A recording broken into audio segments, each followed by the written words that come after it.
Welcome, welcome. Give me one moment. Try something.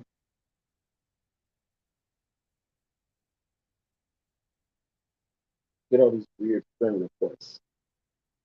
I assume it's because they want to watch the screen. Hope you guys had a wonderful Memorial Day, as wonderful as it can be.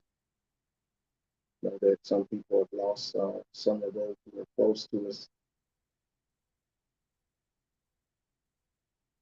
So for all my military brethren, Air Force, Navy, and Marine included, hope that everything is okay.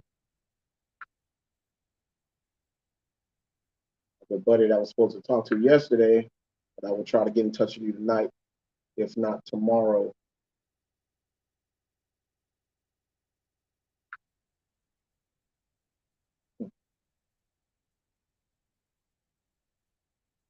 Guess I can't even, you know. So let me go ahead and get in here.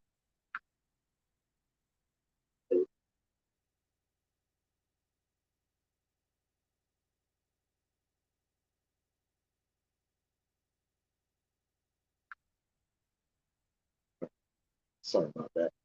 I'm a little earlier, a little late, actually a little late from what I planned, a little earlier than normal, about 10 minutes earlier than normal. Let me know if you can hear me.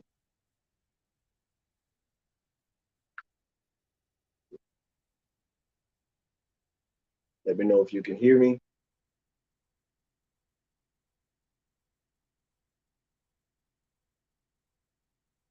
I'm going to start going fast because there's a lot to cover.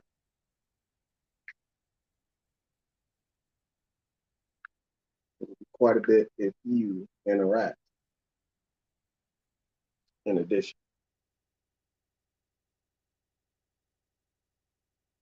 how you doing, John? Sound is great. All right, I'm good to go.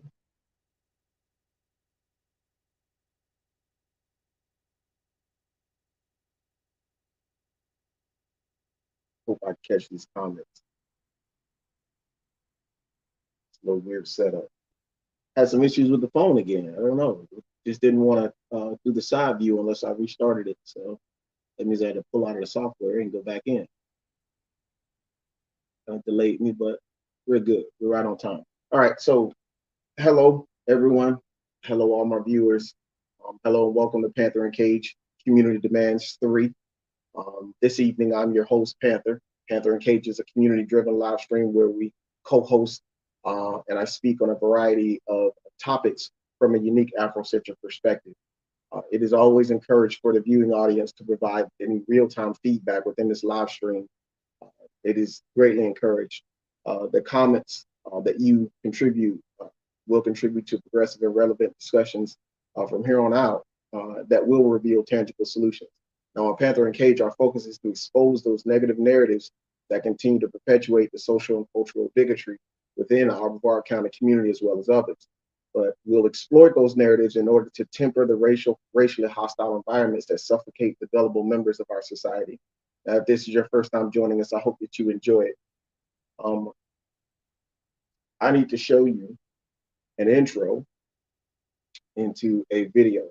So I want you to get a reason as to why we are doing this specific community demands. Great to see you too, John. So let me go ahead and get you that video and we'll start from there, okay?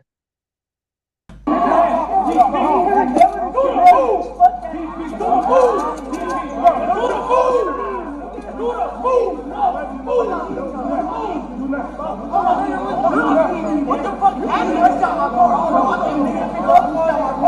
Look at me! I stopped that shit! Me!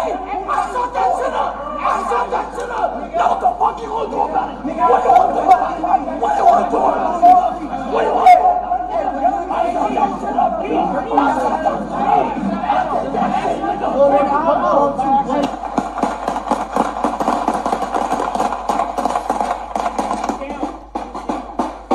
Get down. Get back. Get back.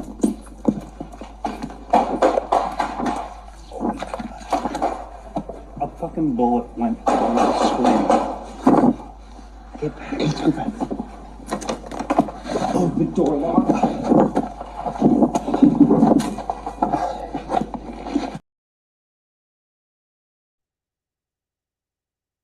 Now, that was the aftermath of the gang-related dispute, obviously.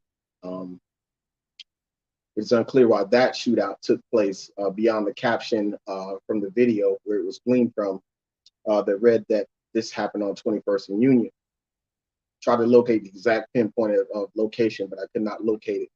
The point of that video introduction is to remind us the reasoning behind tonight's topics of discussion, right?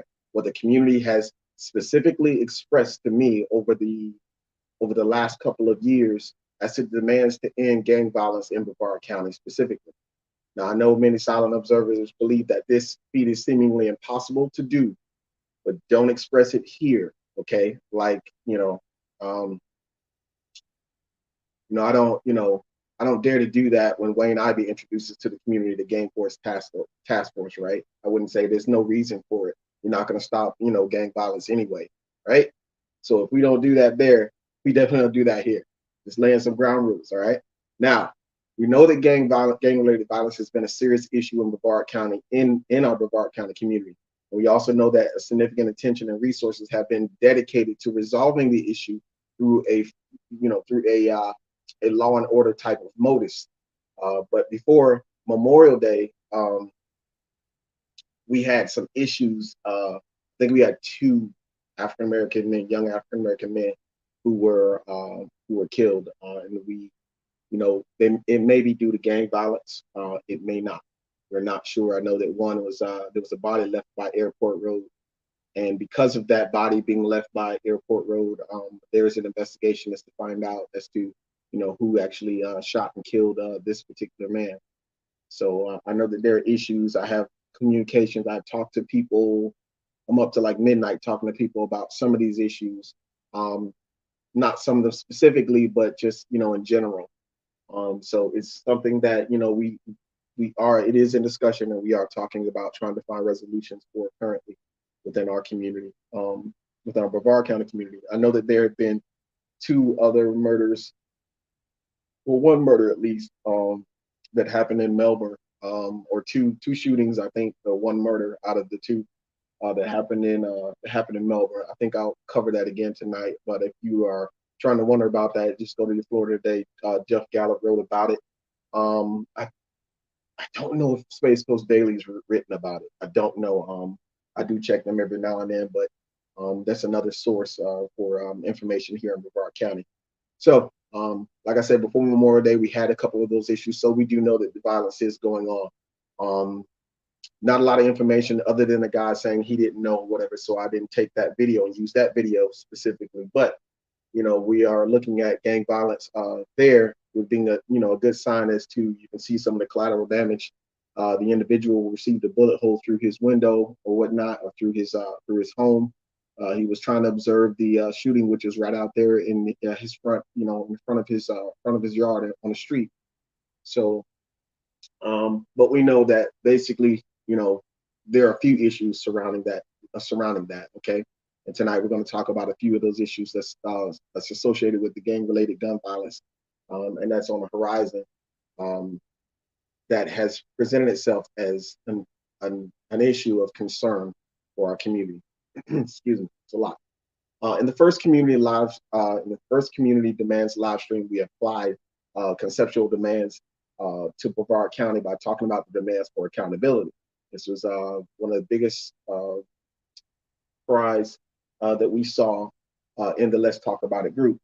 There were specific questions that were being answered. A few individuals who were doing very well with the discussion. My co-host was having that discussion, and I do want to say, I think it's Noelle. She was on point with it. Amber also was directly right in the fire with it. So there were a few other people who were asking questions, and we decided that we would try to do this format so that we can start answering some of those questions. So we were talking about demands for accountability because of the first community demands, and because of the DC Metropolitan Police Chief Chief Robert J. Conti III, because of his outcry, we began looking to addressing accountability. And he specifically expressed that doesn't happen there. Now, Conti was referring to holding individuals who were endangering the lives of everyone in his community accountable. And the chief pleaded, when are we going to do something different? And what he was saying, what different looks like is accountability. And his comments specifically addressed their overburdened justice system. And because a few community members sent the video to me, I attempted to open the lines of communication for our community about those issues. Now, using the opportunity to hear from everyone, who is involved or even connected to the Brevard County Community Court system and its processes, that was my opportunity to open the door. I know that there was one specific member who did get in contact with me and talk directly about this, and we'll talk about exactly what they want to talk about, even though it's kind of irrelevant, but we'll talk about that. So I've never heard from anyone specifically other than that one community member who has tried to convey to me about the system not being racist, and that some of the evidence to support that was dealing with a concept that was called the score sheet. Now, the score sheet was also known as the Florida Criminal Punishment Code score sheet, and that it is a 2-page document that is full of numbers full of numbers and points, and it's used to with every defendant in the felony courtroom, and it's breaking down the felony offenses into like 10 levels of severity. Now, with 10 being the most severe and then 1 being the least severe, the score sheet was used to specifically to determine whether an individual is at risk of for going to prison. Now, before I go any further, I want to go ahead and try to see if I can get, yeah, okay. Just wanted to make sure, check in, no comments. They could come from many different places, so I wanted to make sure everything was okay.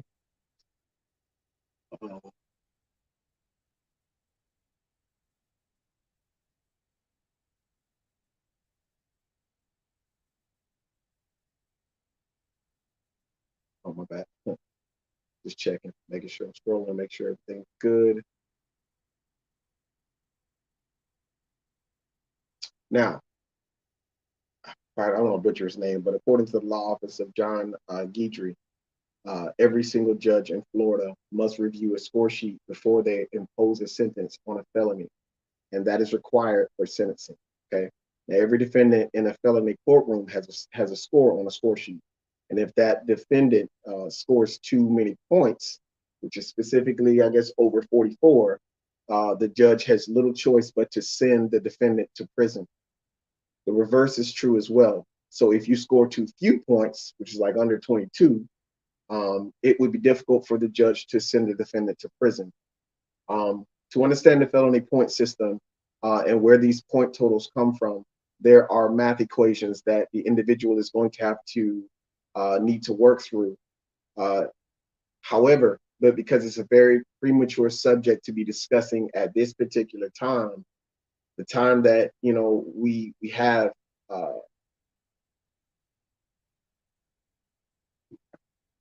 it is difficult to discuss at this time. We have not completed the culturally sensitive reasons behind the demographic makeup of not only Brevard County, but of other communities across the nation. Now, to talk about this specific process right now would be kind of irrelevant. The main reason why I'm talking about this is because that community member did express to me that we need to talk about it. And so I'm just going to mention it and we will bring it up again. But this would fall under the judicial processes, all right? And it would be a very valuable when discussing criminal consequences, okay? So I hope to be able to have a lawyer on as a guest. I specifically have 2 individuals in mind. I'll request those individuals to come on potentially as a guest, and to maybe they can elaborate on this so that the community that does participate within these live streams can see that I'm not just throwing things out there. My hope is that the viewing audience can observe and that I'm moving through this step-by-step process that will legitimize our authenticity when in regard to figuring out the acknowledging specific needs of the community. So one of the specific needs are that we need to understand the point system that is used for felony offenders. Okay, so that was a fact. That was something that was told to me 2 years ago, and I've been trying to work to it, minus the trolling and all the other stuff. So I already gave time for feedback. So if you got any questions or whatnot, or anything you want to add to about the score sheet before we move on, now's the time to do it. But I did want to address that community member because they demanded that, that be talked about. So I did want to bring that up. It's kind of irrelevant, but we needed to get that out there. Okay. Now, if there are any viewers out there who feel that they want to know more about this criminal punishment code score sheet, you can visit a website. Let me go ahead and get it on the screen.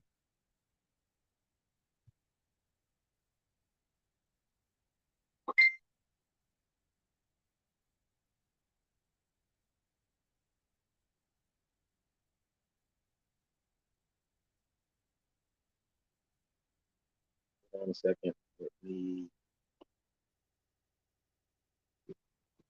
some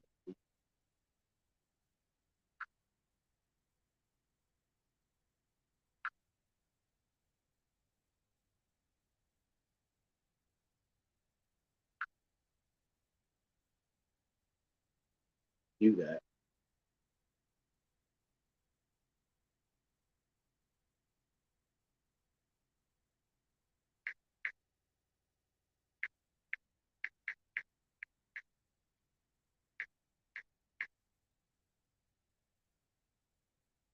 All right, sorry that somebody was requesting to get access to it.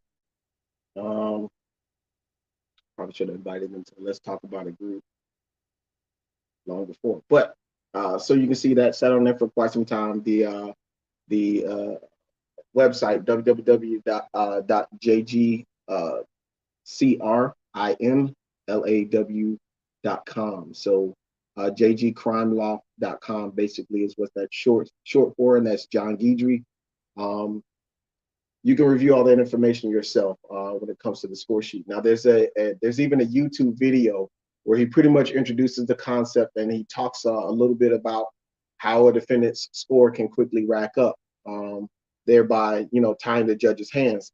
I just wanted to bring this up because I know that there was a part of a previous community demand conversation with that community member I mentioned earlier that I had, and I wanted to let the community member know that I do not discount the score sheet's role within the community's needs, or having to know about the family point system and the score sheet within that being a need for the community.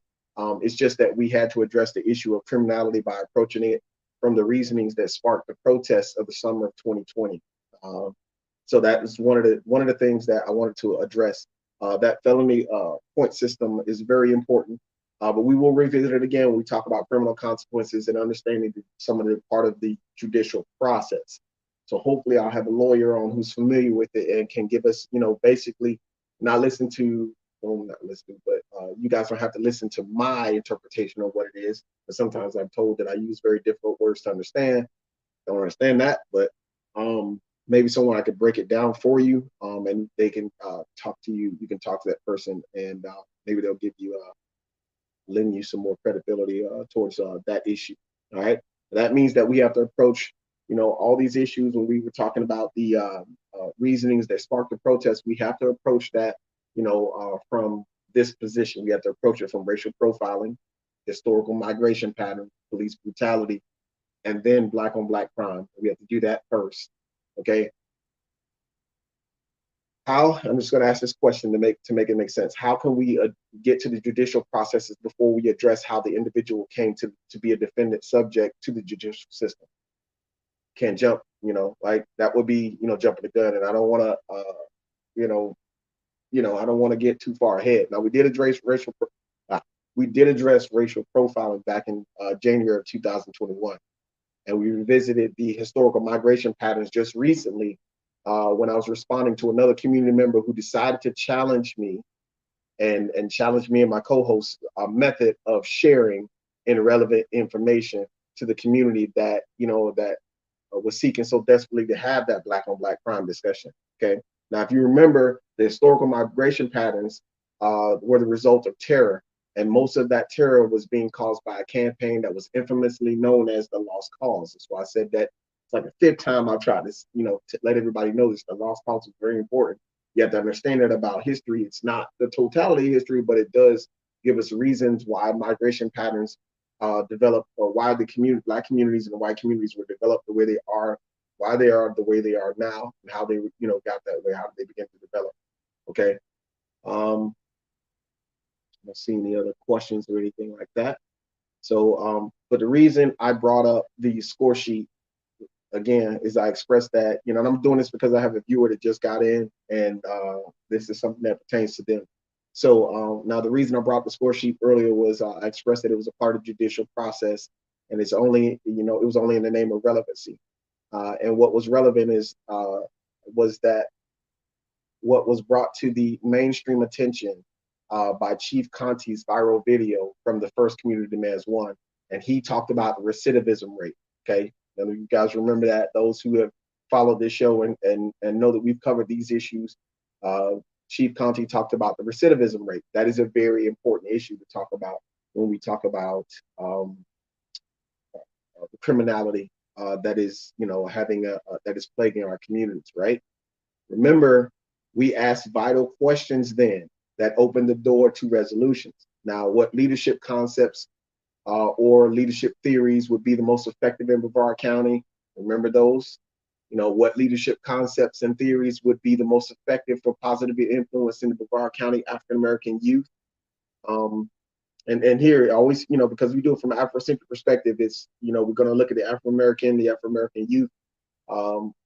We also asked a very important question, like what leadership concept would help the African American youth become more morally responsible? Okay. Which leadership style do you believe is needed the most? And finally, we asked, which leader in Brevard County do you believe has the most effective approach to reducing gun violence in Brevard County? I remember specifically somebody, was asking me and challenged me on that. And then we did a highlight, and I showed you like 3 or 4 leaders within the Brevard County community. I think one has moved away, but I try to show you 3 or 4 leaders in the Brevard County community that are trying to make a difference, that are out there, trying to create tangible solutions to a lot of the problems that we face in the Black community, specifically in Brevard County. And I think after that, I think I lost like 7 viewers that were specifically demanding that, I answer that question. When I gave them the answer, I guess they got satisfied and they're no longer here. So that was funny. But all of those questions that I just asked, they're still pertinent, and they need to be, they're still pertinent to the needs of the Brevard County community, and they need to be answered. And there's a lot more. I'm going to review all those tonight. Okay. Now, let's get to the bulk of why we are here.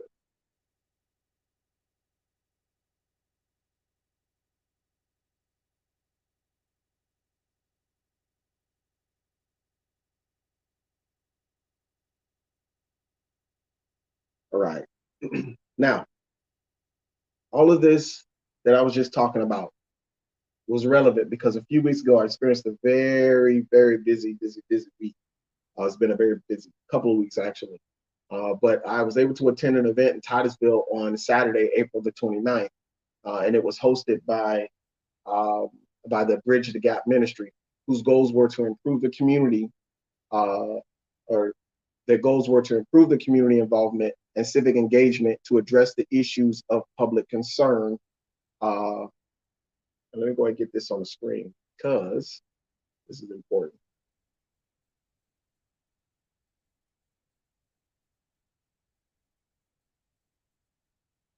Now, that was the Bridge the Gap Ministry, and they were headed by Charlie Bell, this particular meeting. And you can, I'll go ahead and put Charlie Bell's email in the comment section, so you guys can email her directly and find out, what exactly is this organization, Bridge the Gap Ministry, all about. She'll probably give you more information, more details, and this is a great way to get to know who are some of your individuals in the community that are trying to make, that are trying to stand in the doorway, that are trying to make that difference. especially when we talked. The first community demands was created because some people were challenging me as to ask about who is doing what in our community. Just to let you know, there are individuals out there. They are in the trenches, and they are trying to make sure that they bridge the gap. But Bridge the Gap Ministry, headed by Charlie Bell. The reason why I attended this meeting is because the organization had concerns for the potential effects that Florida Governor Ron DeSantis, he supported the House Bill 543, and that is the permitless carry bill that was signed into. Let me get this off the screen. A lot going on. I'm sorry.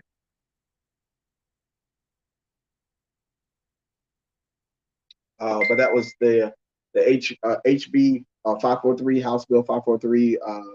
It's the permitless carry bill that was signed into law on March the 31st of 2023.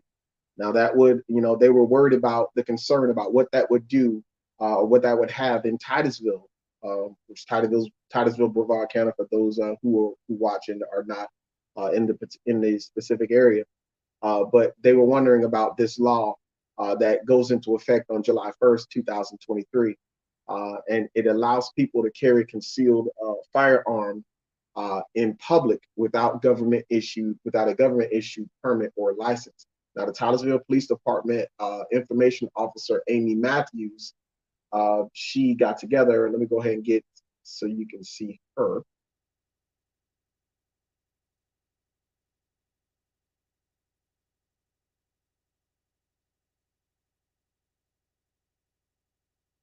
So Titusville Police Department Public Information Officer Amy Matthews assisted Bridge the Gap Ministry with just some basic information from the Department of Agriculture and Consumer Services. All right, now the information was necessary to adequately inform members of the Bridge the Gap Ministry organization and others to choose to exercise their right to attend and their need to know, as it was an event that was open to public.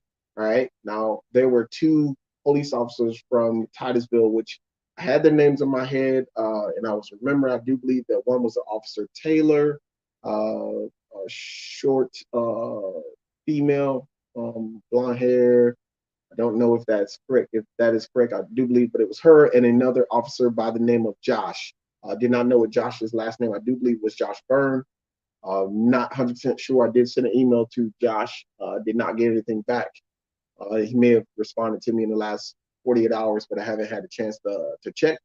But there were two Titusville Police Department officers who were sent to receive the concern questioning, and in turn, they disseminated the information that was requested. Now, the permitless carry law initiated changes like, I've expressed just moments ago that, siding with the new law allows for a person to carry a firearm without a permit or a firearm training in the state of Florida. However, I have to say this is not an open carry supportive law, right? That means that if a citizen attempts to exercise the new law and carry a gun without a permit or training in Florida, they must carry it in a concealed capacity only.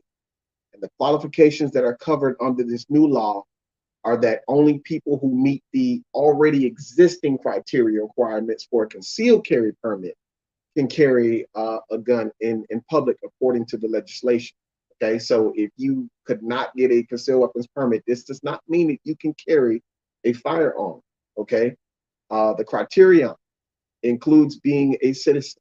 Okay, includes being over 21 years of age, and it includes not having a disqualifying felony charge. Okay, and you can't have a certain misdemeanor domestic violence charge or an injunction.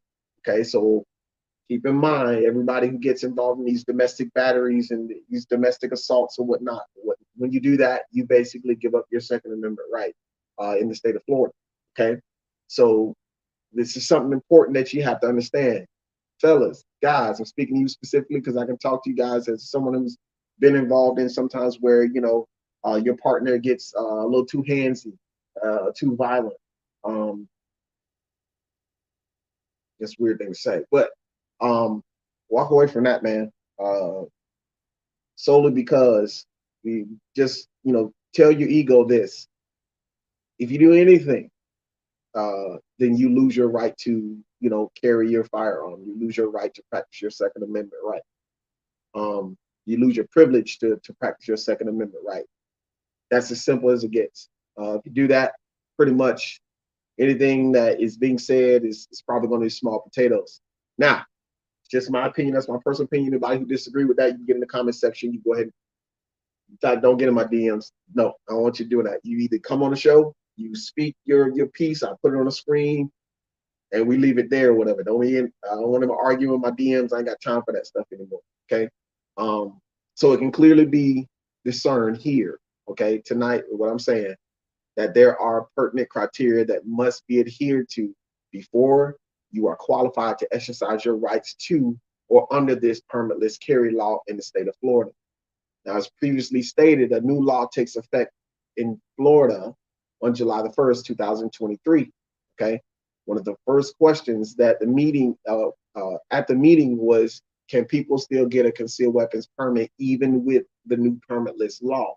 That question was clearly answered by the officers who were stating that the people are still able to get a concealed weapons permits in Florida if they want, but they would need to go through a firearm training and an application process in order to get a concealed weapons permit. Now, the concealed weapons permit cost would come to a total of $97, assuming that there are no additional taxes due to any new applicant, or and then also it's only $55 total for any Florida law enforcement officer.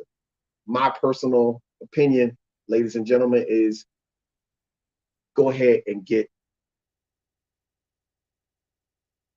the permit. Okay. I know that this new law gives you the privilege to exercise your right. You don't want to pay. For my African American males, get the permit. Don't run, don't slide, don't try to, dodge, don't do any of that neo dodge or whatever. Go get the permit. Okay. So in case you get, pulled over, or not even pulled over, because that's a different subject. But in case, like, you're walking down the street and you are carrying a concealed, or you are carrying concealed firearm, the chances now are going to increase for these law enforcement officers to ask you, do you have ID on you? Because I do believe that is one of the requirements. I do believe Josh, Title J Police Officer Josh, I believe it was burned, but he stated that you have to have your ID on you. Now, whether that is 100% true or not, I am under the impression that is, okay? And I have a good source. I'm not going to say the source, but I have a good source that tells me that is true. Here's what you need to understand, though. If that is true, that means that you now have a little more responsibility. You now have to have your ID on you. So there is no, I don't have ID.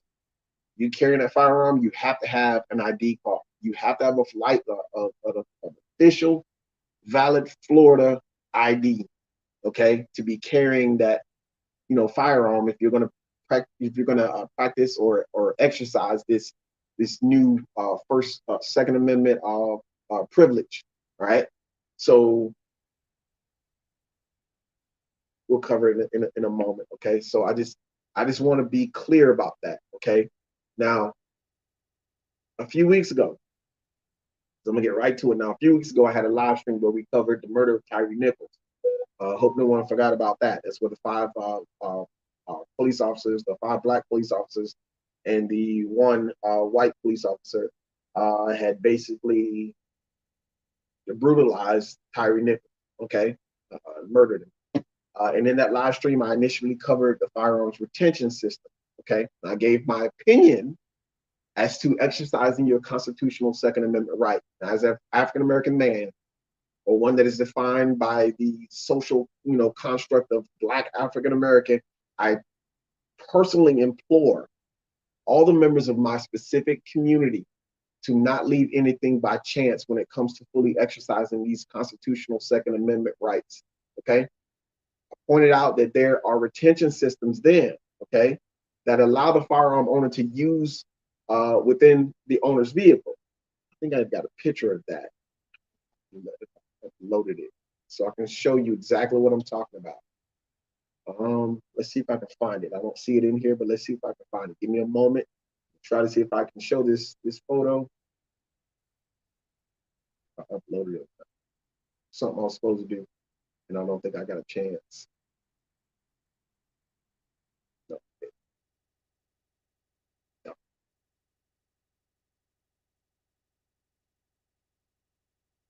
No, I might have another picture. Give me 1 second, because I want to show you this. There's a firearms retention system where you can use it. You can put it in your vehicle, and when you put it in your vehicle, you will have access to it. And I'm just telling you, as a member of the Black community, I don't think it's smart to do that if you're an African American male. Okay, we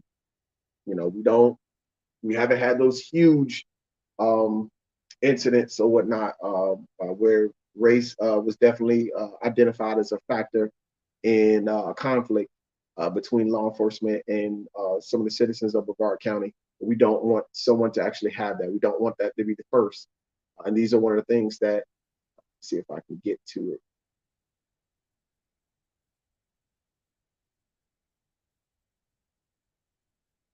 Is that Eurocentrics? Wasn't US standards? Which one was that? That was in the freestyle. We do that was freestyle X. Let's see if I can find one. I'll find it once I'm off of here. I already know it.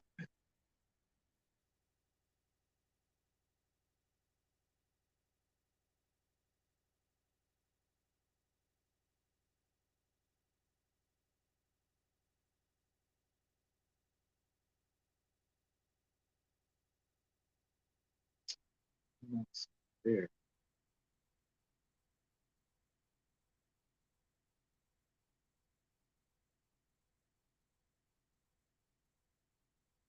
I don't think I see it. All right, that's fine. I'll find it on another day and probably show you. But it's basically you have the fire retention system and it's underneath the steering wheel, or sometimes it's on the side of the steering wheel. I've seen the safes that pop up.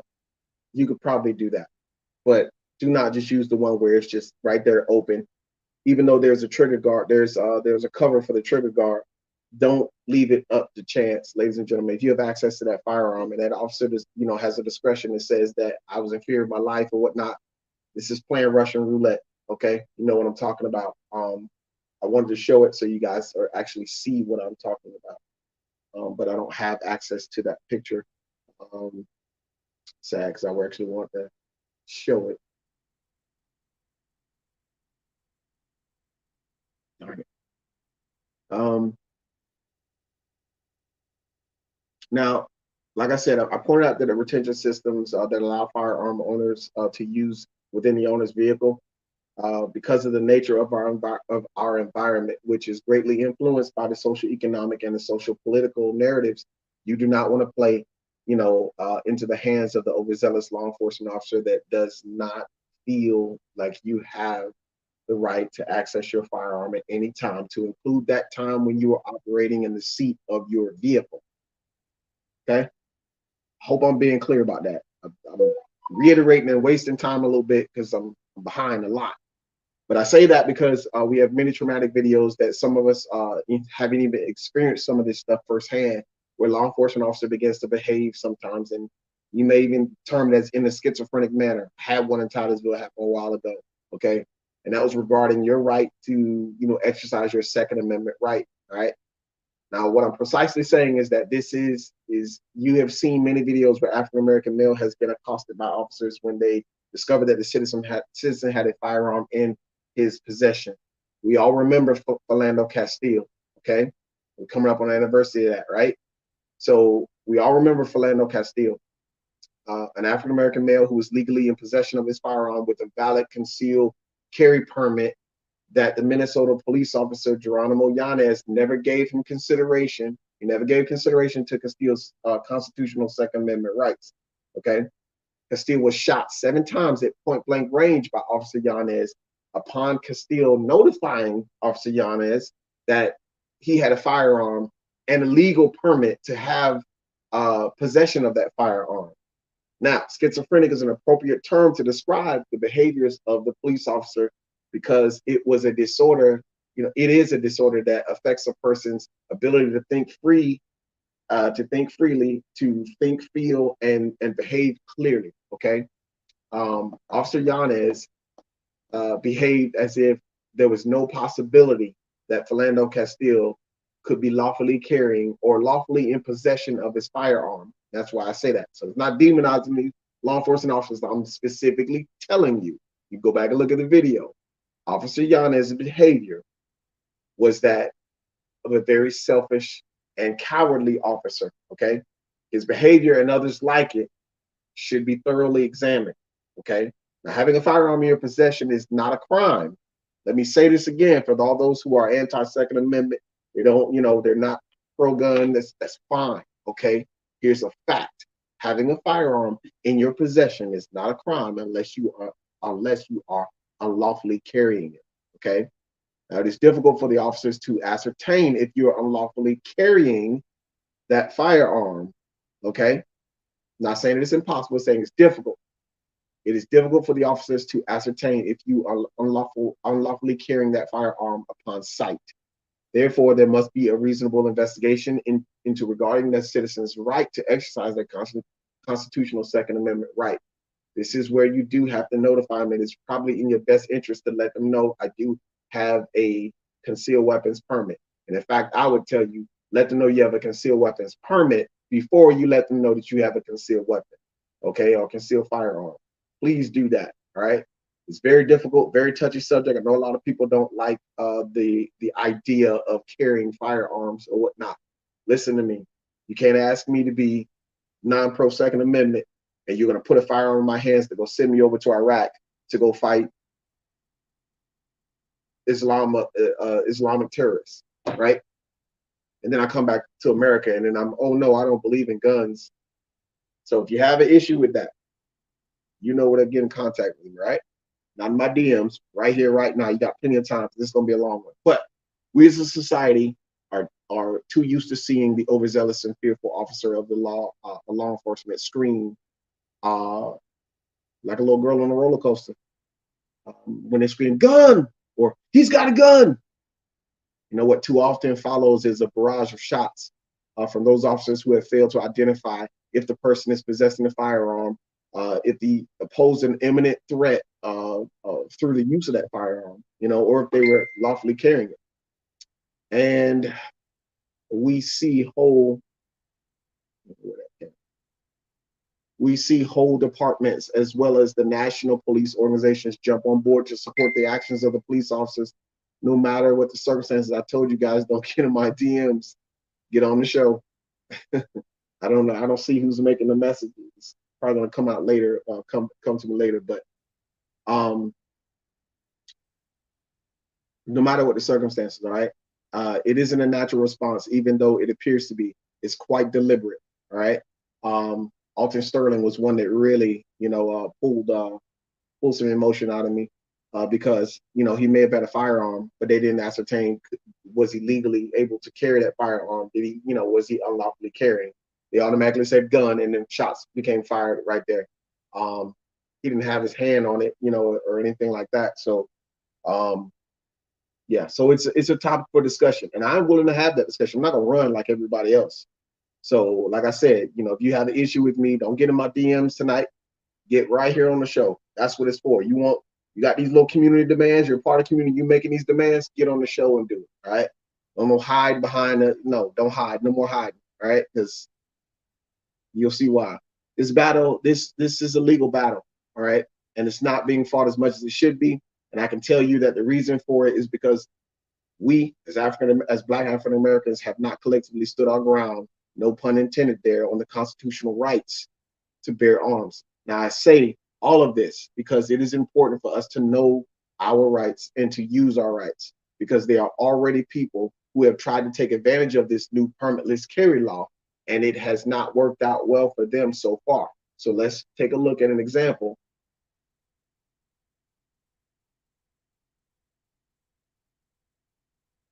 Let me get this just completely on the screen. Let me change my setup here.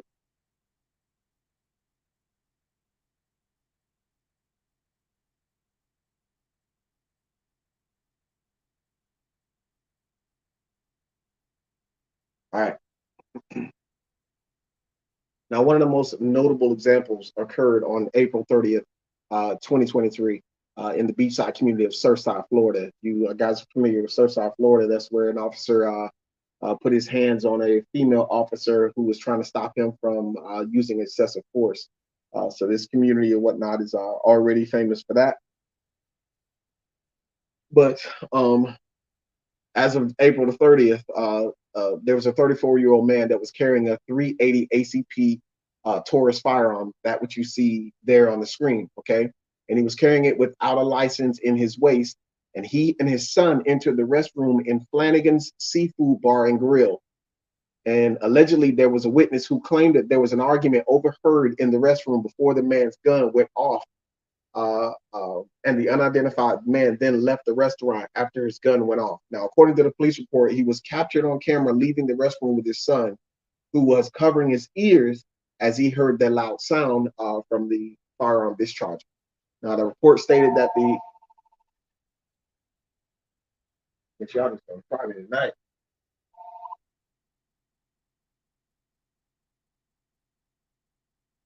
Black Lives Matter. Call me back. I want to play these games. I'm not for the games. I'm really not. The report stated that the officers identified the man by obtaining his dinner table receipt from the restaurant. Now, after being tracked down, he came to the Surfside police station where he was interviewed, and then he eventually told police that he had an accidental discharge in the bathroom. Now, when he asked if he had a license to carry the concealed weapon, he said that he took the safety course, but he did not have the time to apply for the license. Now, he tried to justify carrying his pistol without a license by citing Florida's new soon-to-be implemented permitless carry law. All right. He believed that the new gun legislation had already taken effect. This is why it's important for us to understand and understand the laws and what's going on right now in this environment, right? He thought that the law had already taken effect, and therefore he thought that therefore, because it had taken effect, he was allowed to tote his gun in public without a permit. However, he was arrested and booked on a felony charge of carrying a concealed firearm without a permit. So, let me go ahead and get this here. All right. So what is clear here, all right, is that there are criteria. Okay, there's criterion that must be met in order to lawfully exercise your rights on this permitless carry in Florida. Reiterating that. Okay. Coming back to one of the questions that was fielded by the officers in the meeting in an attempt to answer the questions about the new law, the Bridge the Gap meeting is what I'm talking about. One of the questions that the officers were answered. In an attempt to answer the questions about the new law affecting gun purchases, the officers referred to the information given from the Department of Agriculture and Consumer Services. Okay, they expressed that the bill does not alter who can and cannot purchase a firearm. Okay, so there is no change in regard to who can and cannot purchase a firearm. The Department of Agriculture and Consumer Services state that existing state and federal laws, including, I just had a brain fart there. I was thinking about something that just had that phone call, who it might have been, including the requirements for the background checks for gun purchases, and that it would still apply. But there is no permit or training requirement to buy a firearm. Okay, so you don't have to get the training to buy a firearm. Okay, I know this is a gray area. I know. That's why it's on here. That's why it's debatable. It's something that I wanted to call and ask somebody important, somebody who knew this. I was actually going to try to have some communication with someone in the legal field to elaborate on that, but I don't think I got that specific question out. So, but it is my opinion that if you are an African American, okay, here in Brevard County, you don't just have that privilege to just buy a firearm without seeking some sort or some form of firearm safety training. Okay, professional firearm safety training is recommended. Okay, I personally recommend that. All right, excuse me. Let me say that one more time for the people in the back. who were probably talking, and it was like, oh, listen, professional firearm safety training is highly recommended. There's a lot of responsibility in regard to owning, carrying, and operating a firearm in the state of Florida.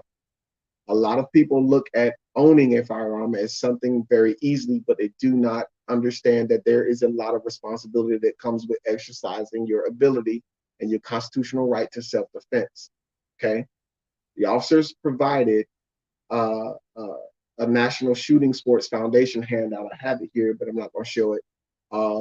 That listed 10 tips for firearm safety in your home. And I will not list them all here, but I'm just going to list a few that I feel may be the most relevant for this audience. Okay. One, that is always keep your firearms muzzle pointed in a safe direction. Safe direction means that the gun is pointed so that even if there's an accidental discharge and that occurs, it would not result in an injury.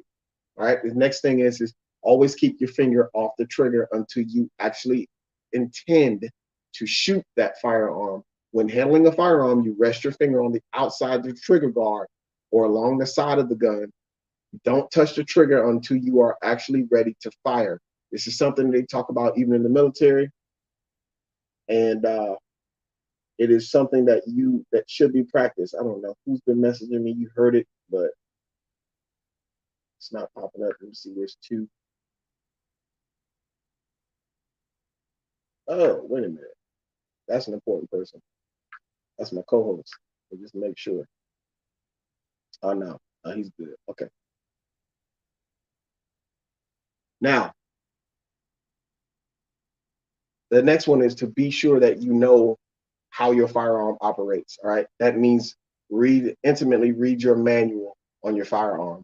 Know how to safely open and close that action of the firearm, and know how to safely remove any ammunition from the firearm and its magazine. All right. There's no excuse for that. That's 100%. You need to know how it operates. Okay. The next one is make sure that young people in your home are aware and understand that the safety guidelines concerning all of the safety guidelines concerning the firearms. Okay. You have them understand that if they're to find an unattended firearm, which they should never find one unattended, but in the event that happens or before that happens, be proactive. So make sure that they understand that if they find an unattended firearm in the home or in a neighbor's home or a friend's home, to not touch it. All right. To make sure that they tell an adult. Okay. And then lastly, educate everyone in your family about firearm safety. Now, at the conclusion of that meeting, the Bridge Gap Ministry meeting concerning the permitless carry law, there were many things that were covered and other questions that were submitted during that meeting. Now, I don't have a transcript, of course, so I can't cover everything, of course, and we're already at 55 minutes. So, but if you're interested in meetings like that, then you only have to put your ear to the ground to the community and find out what's going on. And specifically, that's why I showed public information officer Amy Matthews, because you can get in touch with her. She should be able to get you someone who can get that information to you as to where these events are occurring. I'm sure she has a schedule or an itinerary that she could probably share with you and say, yeah, we're going to be talking about it in the Melbourne, Parks and Rec building, blah, blah, blah, blah, blah, blah, and then therefore you go there and get that information. But most of the time, the information is delayed, on social media because of the algorithms on social media and other places too. And it's because the organization that's hosting the event is putting the information out without people having enough time to reallocate time and resources. So they may, so that they may meet the attendance necessary to participate in the events. That's something that organizations are going to get better at, I'm sure. It's been a topic of discussion. And that's something that has to be hammered out moving forward. Okay. Now, the big meeting, and let me get this on the screen so you can see it.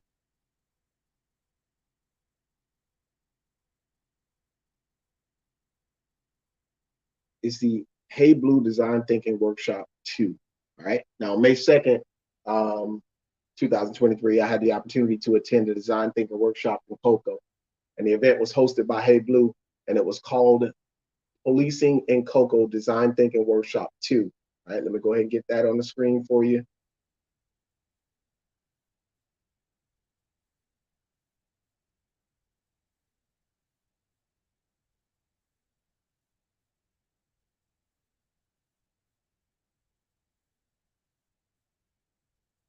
Now, in attendance were some various leadership from the city of Cocoa.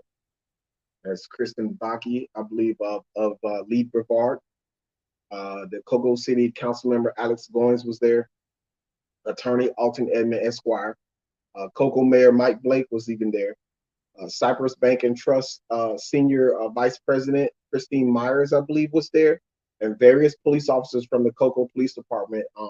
And I do want to say a personal thank you to those police officers. I know it was a tough thing to be sitting there at the table with me. So I just want to send a personal thank you to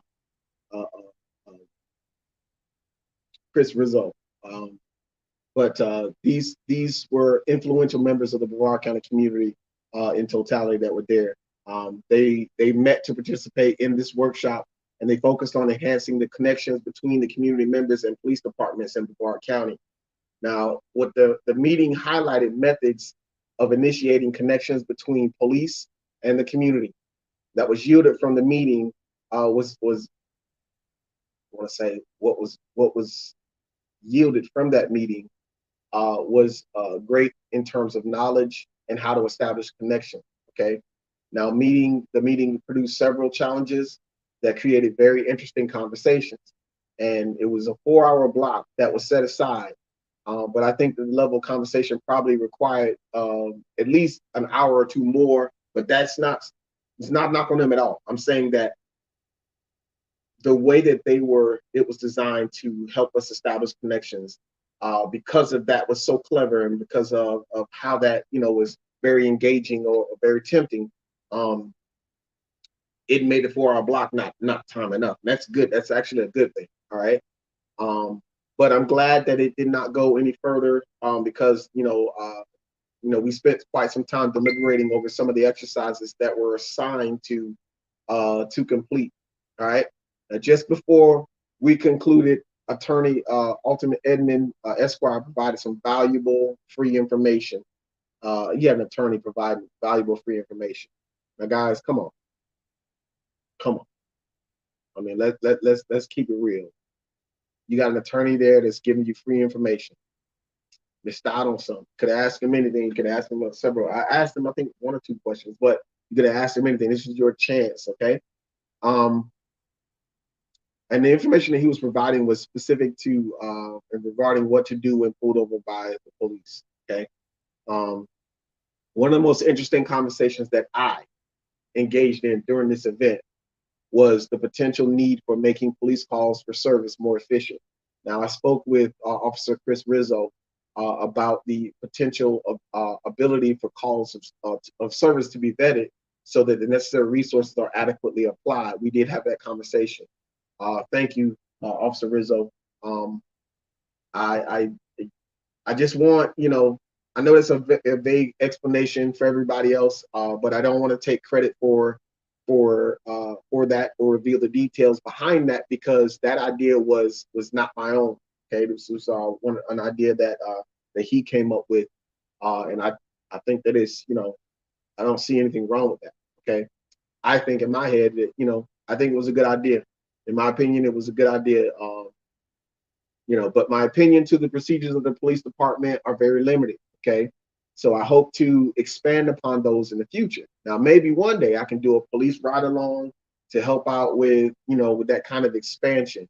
And I'll probably do my first, will probably be in Titusville. Okay. TPD. And then from there I may do Cocoa. And then I don't know with Melbourne. I know I can probably, see what I can work. I can contact somebody and probably find out about that. There is something I want to do with the Brevard County Sheriff's Department, but I'm not going to say what that is right now online. But I'm going to try to take care of that in the next coming months. But I also got the opportunity to talk with some of the officers regarding some of the Cocoa police officers, regarding some of the attitudes that they encounter when they're interacting with the community, and how those attitudes impede the success of making genuine connections. Now, I try to throw out some ideas very quickly, because I'm so used to people jumping in and interrupting before, you know, they understand the depth or the weight of the idea that I'm trying to express. And oftentimes that occurs. The concept of a person is attempting to communicate gets lost. Okay. And it is important to break down each idea to discover their own power. Okay. Now, there is power often overlooked and misjudged um, when the members in the room do not consider the source of the experience or where the consciousness of the idea comes from. Now, this is something that must be squashed if we are to ever move forward successfully together. Okay. Now, this is why I've been warning my audience of the coming shifts in strategy and the unqualified media pundits that are inserted into positions to foil the effectiveness in the exchange of dialogue. Okay. Now, the blatant gerrymandering of districts to usurp, you know, unexpected voter turnout, we knew that happens all the time. Okay. Then we have the euphemistic denials of credibility, and that's to thwart the recent achievements of the Black grass movements, the Black grassroots activism that brought progress. Okay, so I warned about all this stuff. Okay, now my audience, there are a few people who have tried to take advantage of the encouragement or the comments for contribution. Okay, now someone most recently called me a Black supremacist when that accusation was completely unwarranted. Okay. And the momentum of the show was interrupted, delaying the course of the conversations the previous conversations, right? Now, if you notice, we streamed the units 23, 25, and 28 out of order. Okay. We were on track to stream 22, which was the Irish diaspora and the Irish American heritage. Okay. So there's 4 parts, right? And because of a few special people in the audience that watch and don't participate, you don't even put a mean sign. I mean, you can even put an angry emoji on there if you want to. They don't even react that way. They just watch. That's how you know you got haters, some real haters. But they interrupted the flow. Okay, so we didn't stream in the intended order. So that flow was interrupted by the community members that sought to gaslight and move controversial goalposts to make it appear as though we didn't understand the complexity of celebrating the 13th Amendment or the legitimacy of Juneteenth versus Florida's Emancipation Day, the national conflictions within, you know, Virginia's April 7th, 1864 Emancipation Day, or those concepts that are superseding the prioritized and relevant discussions of the 1921 Tulsa Race Massacre, aka Black Wall Street. Okay, we are aware that there are some people who spend the bulk of their life working in a cubicle. Okay, and then they will tell someone else who has traveled the world that they don't understand the systemic nature of racism influenced by the 13th Amendment of the United States Constitution. We're aware of people who talk about the community in the worst way, but they, you know, they are only in that community when the sun is at high noon. Okay, and the stage is set to take advantage of maybe a photo op. You know, we're aware of a segment of society that tries very hard to stop the momentum of our discussions with the bandwagon bipartisan identity politics, just so that they can comfortably participate using predefined negative narratives that they've skimmed from Fox News pundits. And we perfectly formed and uniquely equipped, we are perfectly formed and uniquely equipped to handle them without suffering any significant losses. But getting back to the Hey Blue design thinking 2 meeting, right? I personally enjoyed the effort put into this design thinking workshop. However, I was shocked to find that the community's attendance was low for this community event. Now, I want to make sure that we all get out and to any of these community events that come up in the future. These Hey Blue events, you have people listening. Well, I'll get to it. Let me get back. Hold on. Okay. I believe that it is important for us to participate in the community events that are actually designed to hear our needs. Okay. I want to say that. All right. So it doesn't sound too personal. Especially when the responsibility has been placed upon us as a community. Us as community members, we need to come and join events designed to contribute to the resolutions for our community. And I say actually designed to hear out the needs, because most of the events provided for the Brevard County community do not give the community a voice. Okay. Hear what I'm saying when I say this. I know some people are in disagreement. I don't mean the events where there's a microphone that's controlled by some local municipal candidates interested in only propping up this facade of championing for the people, but simultaneously trying not to rock the boat, all right, because they're only interested in sucking away your vote, all right? Not gonna get too political. I'm just saying that element exists, all right? I'm gonna check for feedback or whatever too to see if anybody don't see anything.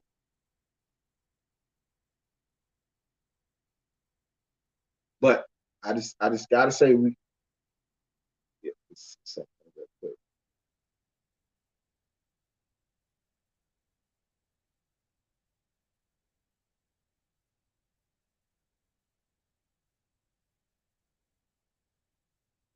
All right.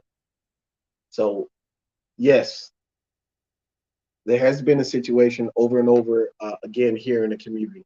Um, that design is not just a coincidence either. Okay, it is intentional. There are people who know this and they don't want to pull the ripcord on that parachute. All right.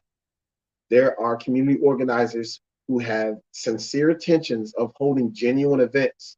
Okay. So when you have an open window, talking specifically to my community, when you have an open window or an open door attached to the house that is on fire, you should head out as fast as humanly possible and take in fresh air. I don't know if you're tracking what I'm saying, because you're probably like thrown by loop there. All right. In this community, there's a design that's not by coincidence. All right. It's an intentional design where there are people who are in control of the event. They don't want to pull the ripcord of the parachute. All right. There are community organizers who have sincere intentions on holding genuine events. But when you have an open window or an open door that's attached to a house that's on fire, you should head out as fast as humanly possible and take in fresh air. Okay. Everybody knows that when you take in a lot of smoke by sitting in a burning house, sitting in a burning house for too long, you'll end up with smoke inhalation. That's a fact. And we need to display more support when there are leaders in our community that are open to discussing new ways of connecting with our community at these events, especially these genuine, sincere community organizers, okay? And we as a community, especially the Black Brevard County community, should be all over that opportunity, okay? I know this sounds strong. A lot of people are like, why do you always address the Black community? Hey, I don't want to go back to 2020 when we were having that discussion back in July or whatever, and we had a discussion about reparations. There was a lot of horrible things being said, okay? You guys held Black men, and so here you got a Black man now that's saying, okay, all right, I'm gonna take you up on that, right? Take that challenge on. So I'm gonna speak to the Black community, okay? And we as a community, especially the Black community, the Black Brevard County community, should be all over those kind of opportunities when these genuine, sincere community organizers are creating events for us to express our concerns, okay? Now we should use that as a vehicle to speak life into new and more effective ways to ease all these historical tensions that exist between police and the community. That's our opportunity, guys. That is our opportunity, ladies and gentlemen. All right. It's becoming harder and harder every day to expect diversity and equity generated via some untainted or even these objective hiring practices, teaching methods, or even joining in a dining experience. All right. So evidence of the last example that I just said.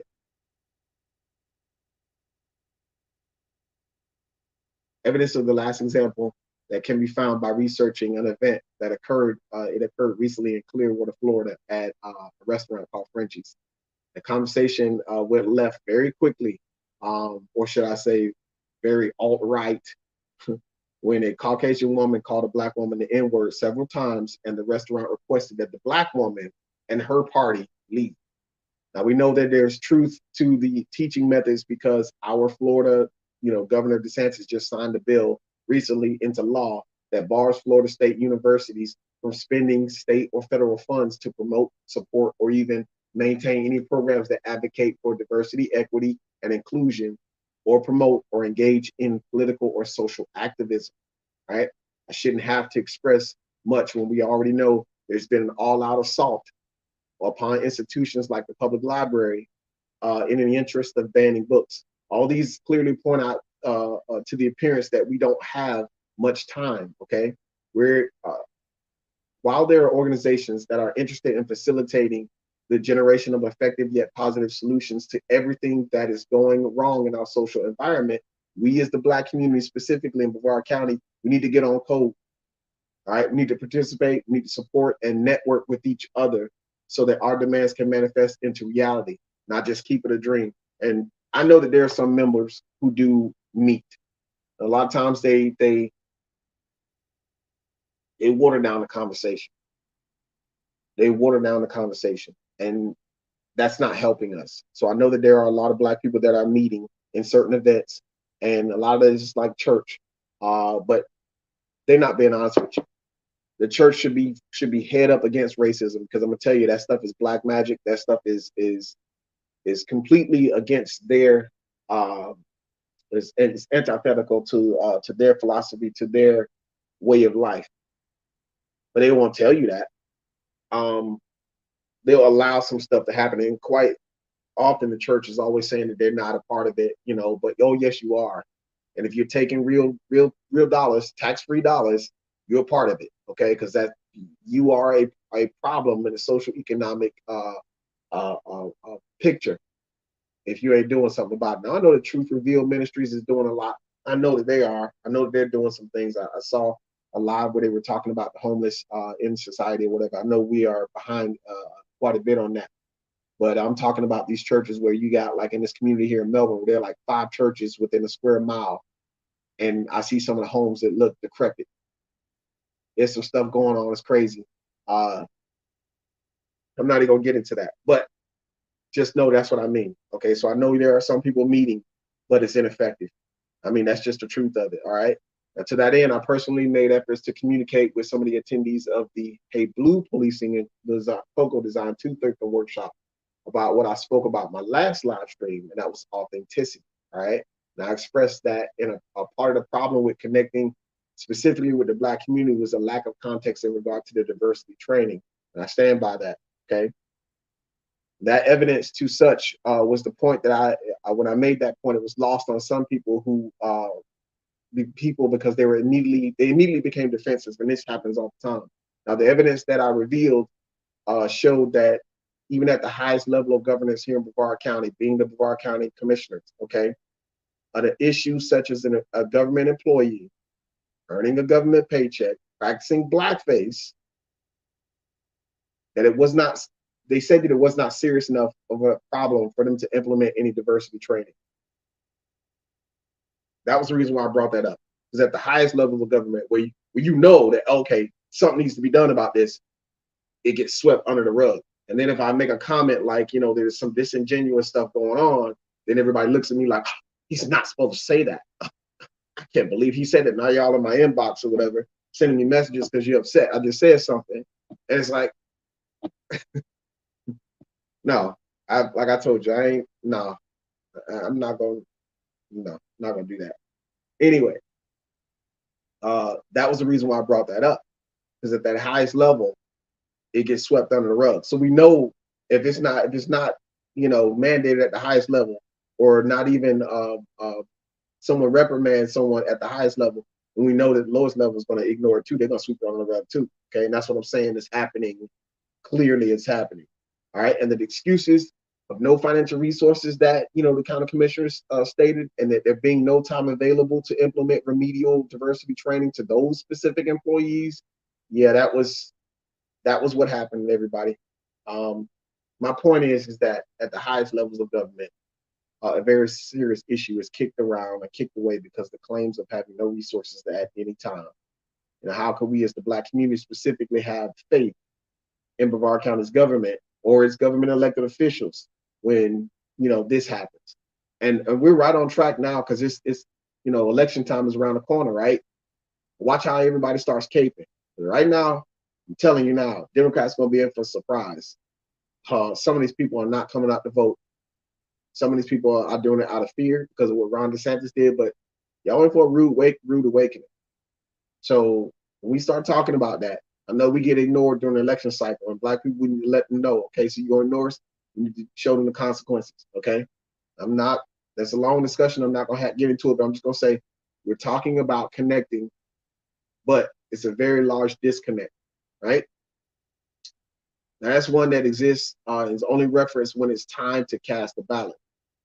I did not have to express the ill effects of the lack of context within diversity training at the lowest level because Brevard County EMT that practice blackface, they had that blackface incident that clearly reveals that, the claim I made earlier, right? With even further discussion with the individuals on the ground, those who are charged with the direct interaction with that specific Black community, it revealed difficulties with connecting to that specific Black community they're assigned to police in Cocoa, all right? You see, that sounds like I'm just making that up. And I'm gonna break this off, and then we probably might break away, and I may do a part 2 of this. So I like it right now, but it's a lot to cover. So I'm not just making them claims up. All right, you have to understand 2 very relevant things. One, that I myself specifically lived in Cocoa at one of the most controversial intersections of Peachtree and Pineapple Avenue. And if anybody knows Cocoa, they know that if it's going down anywhere in Cocoa, it's probably going to go down somewhere around Peachtree Street and Pineapple Avenue. And in fact, I started this platform, if y'all want to call it that. It was there where me and my co-host answered the call. All right. That's when I made a statement that everybody has all these negative things to say about the Black community and what's not going on in regard to positivity. But I can tell you, I never saw any of those people who were making all those comments. I never saw those people who had so much to say in terms of negative deposit. I never saw them there trying to do anything to make that community better. I said that because I was there trying to do what I could. All right.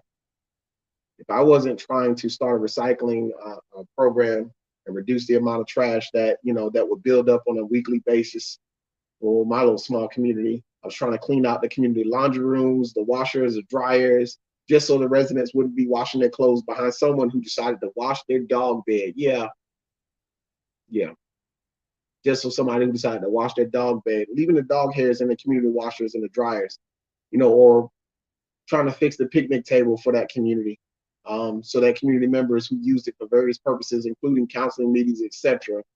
I was always trying to do my part, no matter how small. I made sure that my children even understood that, we stood a chance to make a small difference, okay? But I never saw any of the people who had all that gumption, all that they had all that cash to deposit in the Black community bank. I didn't see them down there. The second most important thing you got to understand is that I had personal experiences, and some of that required direct interaction with the Cocoa Police Department. All right. Now, I remember before we talked about the time when I bought a new car, I brought it home, and was parking it, in the resident parking lot. And I spoke, previously about this neighbor who lived downstairs from me, and he called the police on me because he saw that I parked my car backwards in the parking space. And made reference, he even approached me after that and said that, that he wasn't racist and that, he likes Muslims too. It was because I was wearing this cap, right? This wave cap. And then he assumed that made me Muslim. So he said to me, I like Muslims. I like Muslims too. Now he made that comment because like I said, I wear the dome cap, but the reasons or the purposes for me wearing it is my personal reasons, okay? But it has nothing to do with anything to say that I'm Muslim, all right? But that racist assumption led him to make such a bankrupt statement. It also gave me the indication of his motivations to call the Cocoa Police Department on me, all right? Another incident involves my son witnessing what he defined to be a domestic violence, okay? Or what would be defined as domestic violence, I should say. It was on a Friday night, my teenage son at that time, he's still a teenager now, but he witnessed a man accosting a woman next door to where we were. And he saw, what he actually saw was a pimp physically checking his prostitute, okay? Now I didn't want to contact the police, but since my son had seen this, because it was the right thing to do in his eyes, I made the report, all right? Do you realize that, the police zipped next door? They questioned the guy. And the guy, of course, lied to him and said that, the noise that was heard was a group of kids, that was jumping and screaming in the bouncy house over in the Hispanic community next door. That they have a Hispanic community right there. It's like got trailer parks on both sides. Guess what the police did? All 3 vehicles flew over to that community that night, and they ordered those Friday night. Now they ordered those kids to stop playing in that bouncy house and to stop all the music or whatnot. And you want to know how that made me feel? The Hispanic members of the community, of that Coca community, they never really bother anybody. Okay, I watch them some mornings. The fathers get up, they go to work in the morning. Many of them, I see them in construction. They were, dealing with some of the houses that were being built there in Cocoa.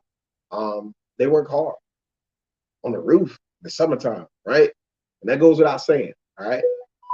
Their children were well behaved. I watched them get on the school bus and whatnot. They were well behaved. That was just from my specific close observations.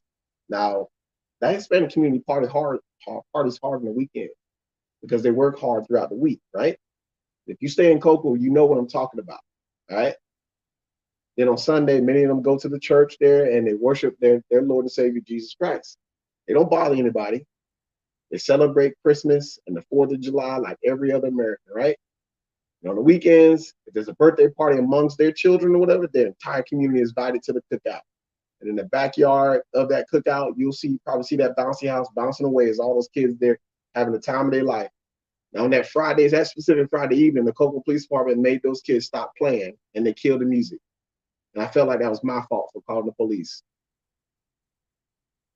They don't like what happened again when I call them. You see what I'm saying? On another event, I witnessed a woman hit her boyfriend with a car. All right. When the police showed up, they began asking witnesses what they saw. And I'm standing there with my family, and a female police officer walked up to me and asked me if I had seen anything. And I told her the truth about what I saw. And I brought that it was not helpful that she was asking me in front of other witnesses who had elected not to speak about what they saw. But there was no subtlety to this method of inquisition that she provided, right? She wanted to ask me right there in front of everyone else. That's cool. The lack of subtlety, though, is what gets others killed or harmed in retaliation to the communication of police, communicating with police. Now, in another incident, I witnessed one of the several drive-bys, several. And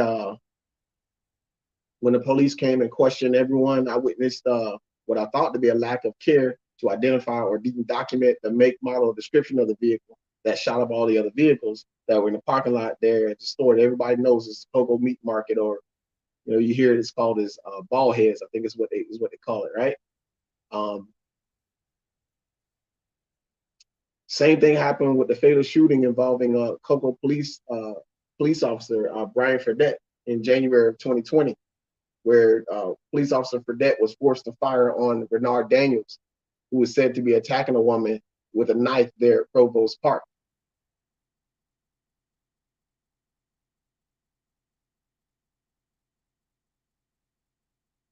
A man stabbed a woman at a park in Cocoa. A police officer shooting and killing the man, being credited with saving the woman's life. The male was attacking the female. But neighbors are upset, yelling at police. Tonight, Fox 35 live coverage of this officer-involved shooting. Things got so tense, they had to call in the dogs. Fox 35's Lara Greenberg is live right now in Cocoa. Lara. Well, Luann and Charles, this is the first time that the road has been open here for hours. This is where police were out investigating, looking for evidence, speaking with witnesses after this shooting that happened in the park right down the road here. And then things got heated. This playground tonight, the scene of a violent attack and one man's final breaths.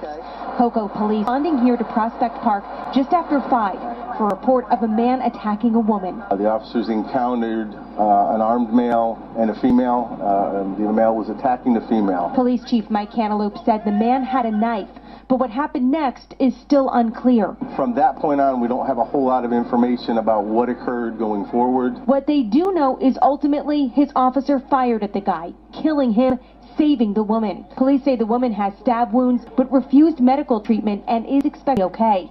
The relationship between her and her son. Right now we're going to find all the, we're on the crime scene and all that stuff to move forward to find out what exactly occurred tonight. After the shooting, a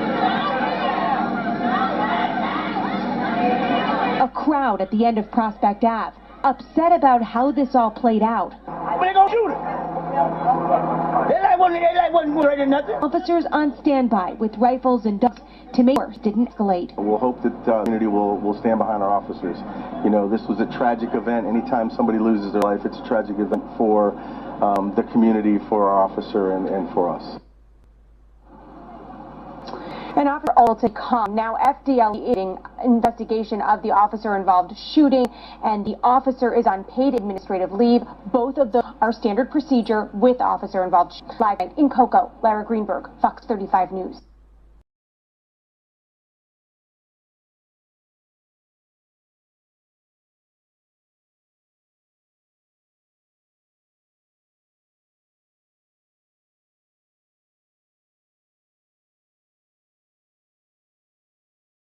Avenue. You probably don't need to know, but I saw Bernard Daniels riding a black beach cruiser that day. He was riding a black beach cruiser type vehicle right there on Peachtree, and that was minutes before that shooting occurred. I was loading my kids into a van because we were getting ready to go to the grocery store, and I got home from conducting some other business, some professional business.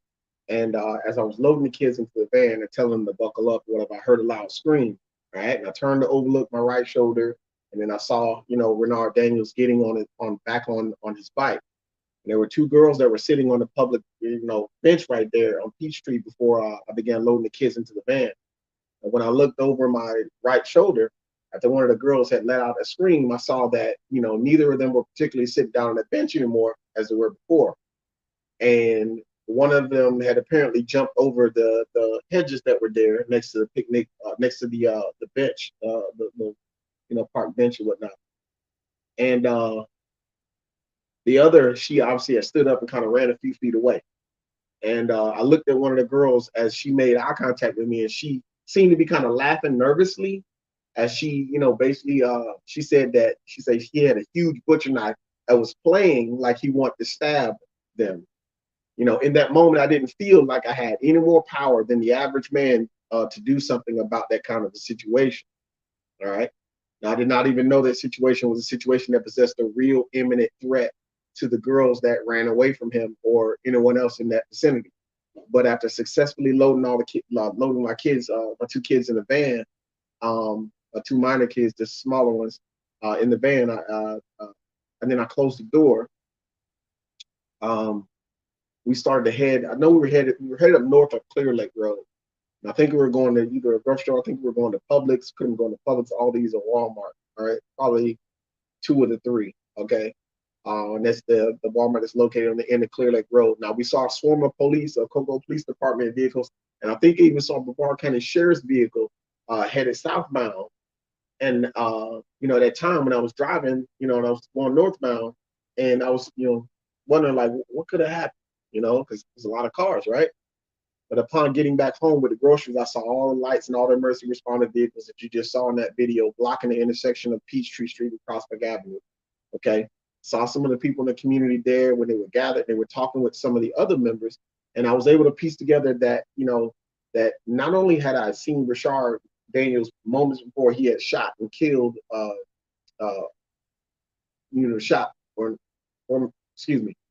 that I had not only seen him moments before he was shot and killed, but that he was highly likely attempting to conduct something called suicide by cop. And it was because he didn't want to go back to prison. Okay. Very important subject here. This is something that we as a community should have been addressing in June and July of 2020 at these town hall meetings, but we didn't bring this up. Not one time did it come up. And I thought if I brought it up, of course, again, somebody may interrupt and then take it the wrong way and drive the conversation into the ground instead of talking about a very real concept that is happening. Okay. There are levels to this conversation. fact that someone could think of suicide by cop as a method to get killed, does that mean that law enforcement has become so hyper vigilant that, you know, they see a black man or whatever, and the first thing they're gonna do is shoot before they ask questions? You know what I'm saying? It does bring that may be something that we need to discuss as a community publicly, openly, not hiding in the smoke, mirror, and shadows. But suicide by cop is also known as suicide by police officer or law enforcement assisted suicide. Now, it's a suicide method in which the suicidal individual deliberately behaves in a threatening manner with the intent to provoke a lethal response from a public safety or law enforcement officer to end his own life, his or her life. Okay. Now, I don't have the statistics of suicide by cop. And I want to bring this back up again in a future conversation. But I would love to have those who are interested in having that conversation in the future. So when they, you know, so when we talk about this issue, whatnot, this particular subject, not only will you be involved as the audience, but, you know, we as the host of this platform will be having the accurate and be able to elaborate more effectively on the complexities of this issue. Bring those statistics. Because, you know, I'll be interested in hearing that. We know the concept exists. I know that this is a method of suicide is done quite often here in Florida, okay? And as a part, that should bring some shame upon, and a part of that should bring some shame upon the police involved in these situations. That's a very strong statement. I'm willing to explain that in the future when we have some more time to collect, you know, more data, the necessary data and the statistics that are surrounding that suicide by cop. But getting back to the incident that we're specifically talking about tonight, that we're covering, okay? It was reported that Officer Fredette reportedly ordered Renard Daniels to drop the butcher knife. Now, during the altercation, it was reported that the woman was holding, that Renard was holding was at knife point, and that she received multiple stab wounds to the back of her neck. And in a separated reporting, it was stated that Renard charged the Officer Fredette, forcing him to fatally shoot Renard. Now, as you can see from the video, it was reported that tensions had at the scene were high. That apparently there was some incident witnessing members of that community that did not agree with Officer Fredette's handling of the situation. They claimed that Renard wasn't threatening. Okay, like I said earlier, when I was talking to quite a few members of the community who had stayed in the direct vicinity of the incident, they saw it all go down. Those members who claimed to have seen the entire shooting incident from beginning to finish, they informed me that Renard Daniels was supposed to be getting sentenced earlier that day. And because he did not want to go back to prison, they were pretty sure that he was trying to commit suicide by cop.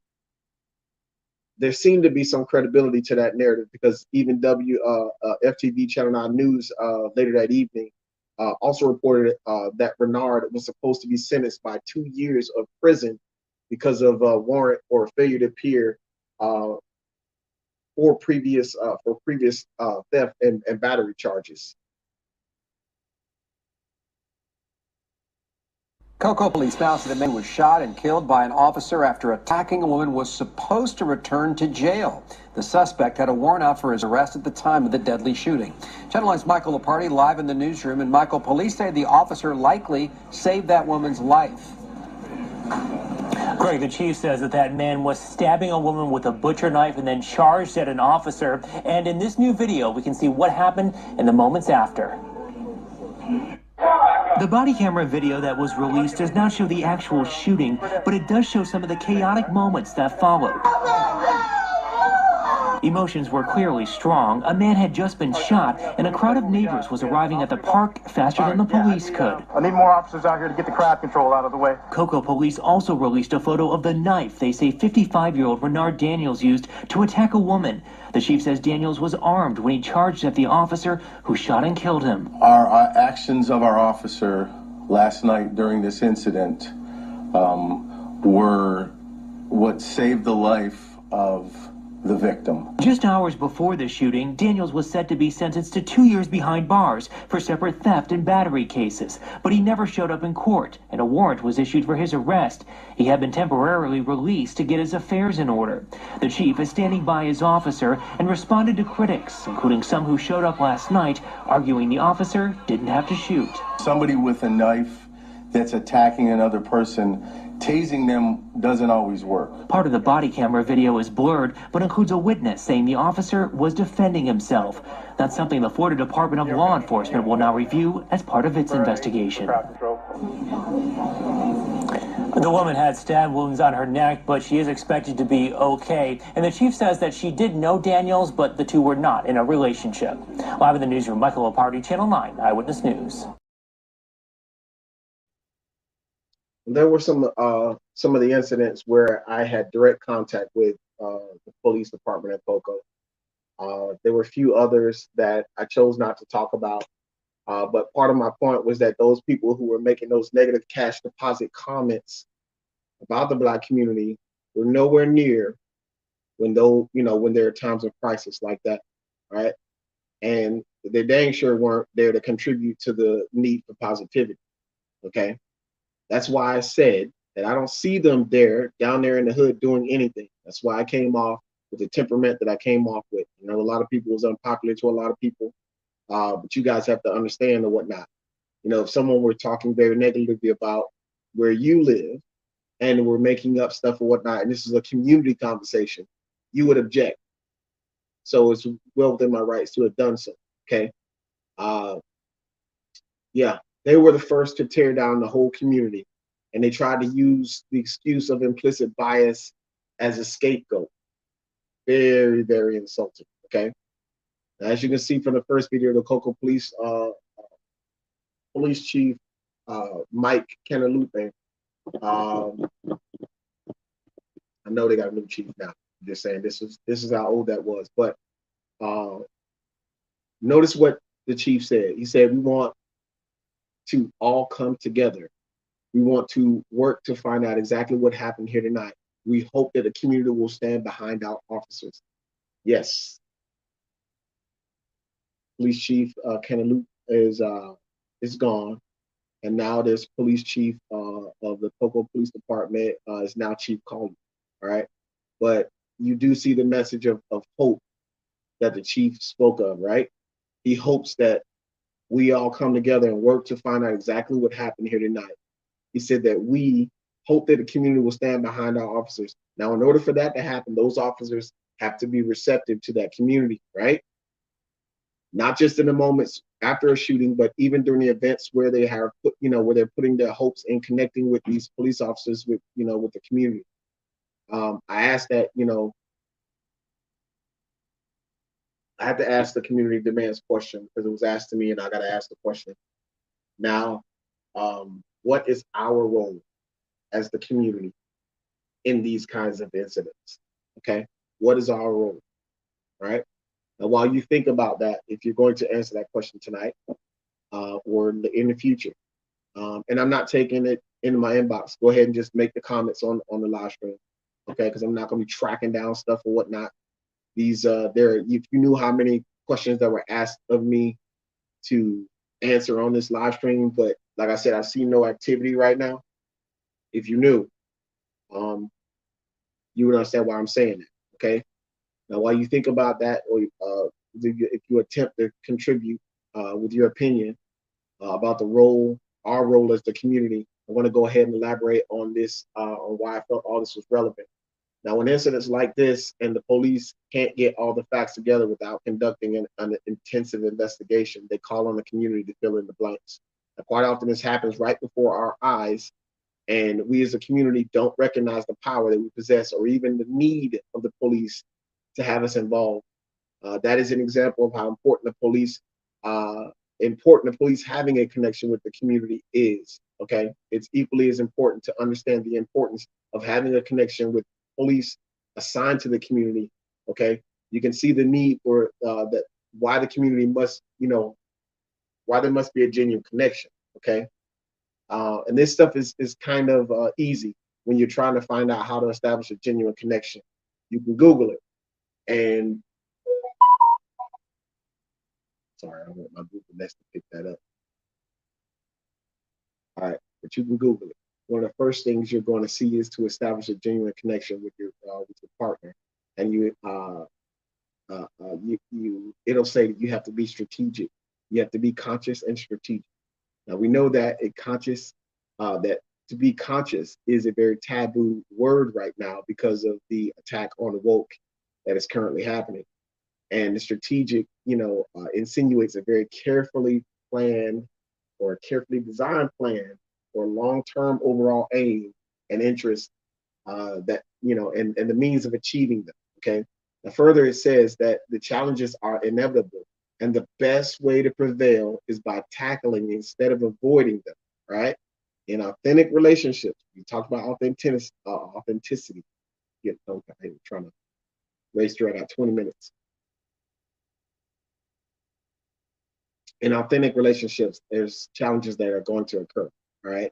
And both partners have to get past these problems because they understand each other inside and out, all right? Now, I say that again. In authentic relationships, challenges occur, and both parties can get past these problems because they can understand each other inside and out. If the connection isn't genuine, neither party involved will get past those challenges. That's a fact. Okay. Note of importance. It says,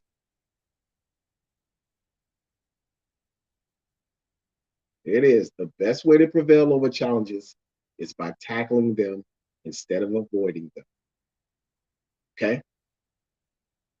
That is important for all those members of the community who like to acquiesce to the antiquated resolutions of the past when we hear a genuine challenge from the community. Okay. I don't want anyone to hijack the message that those words communicate. That's why they're down there. Okay. Don't want you to hijack those messages. All right. Listen to it. The best way to prevail over the challenges of any attempts to make a connection is by tackling them head on instead of employing some shifty ways of avoiding the challenge. All right.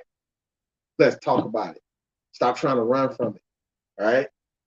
This is something that I saw occur overseas, even. All right. Where many people try to avoid the challenges by bluffing or being disingenuous. And some of that was done because of the unspoken assumption that because, they didn't speak English or because their culture was different than that of the American soldiers, that somehow that meant that they were not capable of resolving specific tasks. Yeah, that was likely driven because of biases that were assimilated because of American exceptionalism. All right, this is an experience I had overseas, right? Not the whole, just a experience, a part of the experience.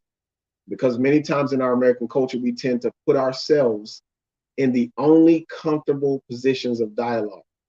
All right, this is why you see people get upset when we have these conversations. This is why you see in debates. It's very simple, all right?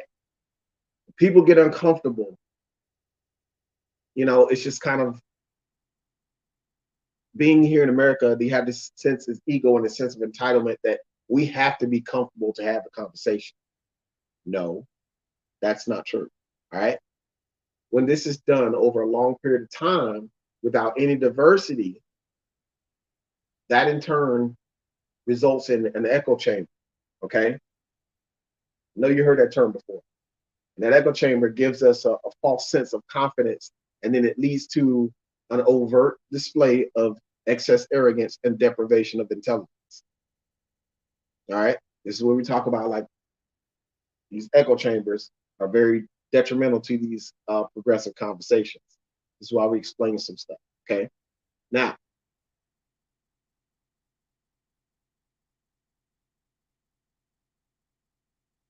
I don't know if I should actually get into scapegoating yet.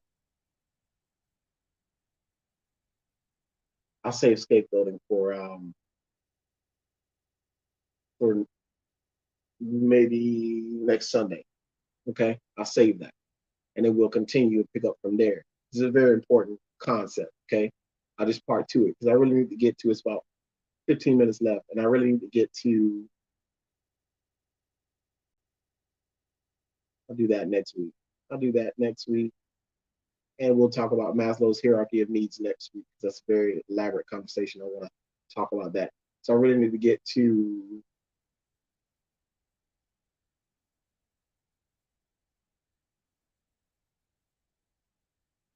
Little Black Book Drive.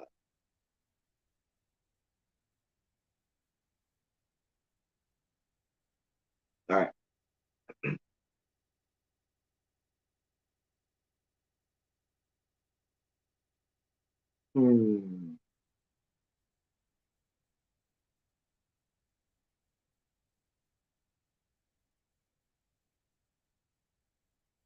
Yeah, I'll address that next week.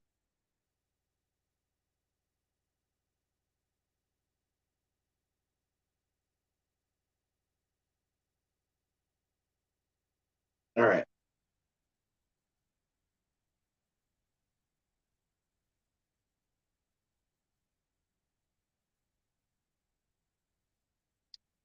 So I have to make an apology. All right, before I close out tonight. I have to make an apology to a very, very important community member by the name of Michelle Davis. Okay, because in the last live stream that I did, or one of the previous live streams I conducted a few weeks ago, I forgot to talk about the independent urban bookstore, Essence of Knowledge. Now, the Essence of Knowledge urban bookstore is located in Cocoa. It is located just across the street from the Cocoa Police Department. The address is 1229 West King Street, Cocoa, Florida 32922. All right. Now, with the belief that reading is important and has the potential to broaden your mind and ideas, the Essence of Knowledge Urban Bookstore supports literacy and the arts. All right. They sell history books, religious books, jewelry, art, African masks, as well as a beautiful variety of children's books. Okay, now the Essence of Knowledge Urban Bookstore decided to use literacy and arts as a tool to support one another and to allow us to gain knowledge and grow as a community. And this is true because I received some advice regarding some of the lenses that a single father can put on when it comes to his children and their capabilities. So, I'm not just saying that. I actually go there and I actually sit down and talk with Michelle Davis, and we have very good conversations. But that's all I want to say about that. But I have to apologize to Michelle Davis for forgetting about letting my audience know about her business. And when I did my last one of my last live streams, and if you've seen that live stream, you'll see towards the end of that live stream, I'm sitting there and I'm trying to think about what else I was supposed to mention. And I talked about Hey Blue, I talked about Bridge to God Ministry, and I was sitting there thinking about something else that was important and that I had to inform the community about. Let me see if I got that, so you can see what I'm talking about.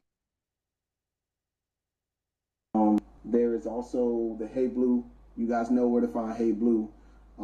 It's obvious. You can see John Verdi's comments there. You can click on him, and then you'll be able to see, Hey Blue. You also see the Verdi Eco School. We've talked about these things in the past. If you go on our page and Google that, you can probably find it. But if you go to John Verdi's page and you'll be able, or not Google, but do a search, and then you'll find Hey Blue. You'll be able to get to click follow. Like their content, and you'll be able to find out what they're all about. And then there was another organization I want to talk about, but I can't remember right now, and I apologize for that. I'll probably talk about it when I do my community demands on the next 2 weeks.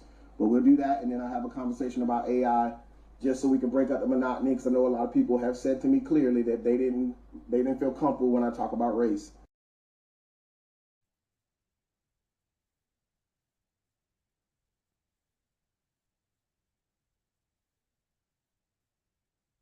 My bad. This is Davis. My bad.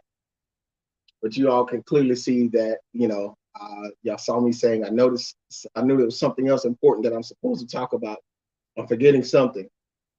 And that was to let the community know about the Essence of Knowledge Urban Bookstore and the fact that they were promoting the Little Black Book Drive.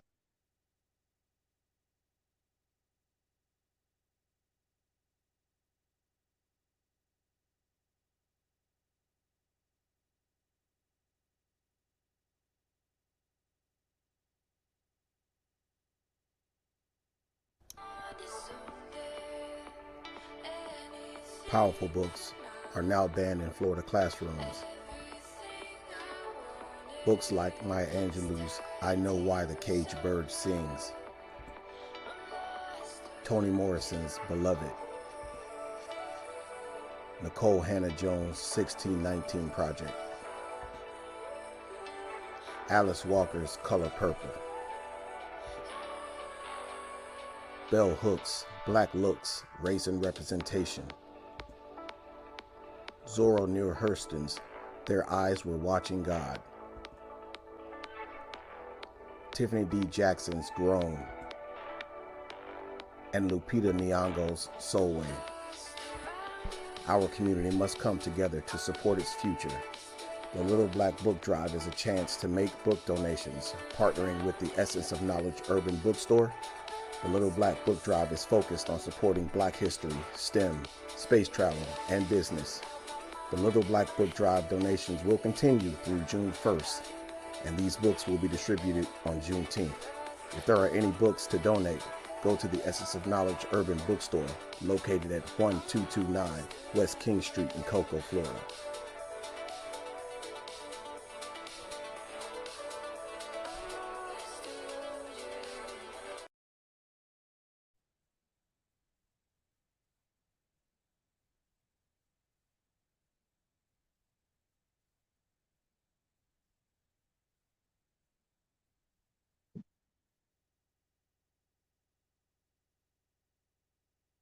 The Little Black Book Drive is focused on Black history, STEM, space travel, business.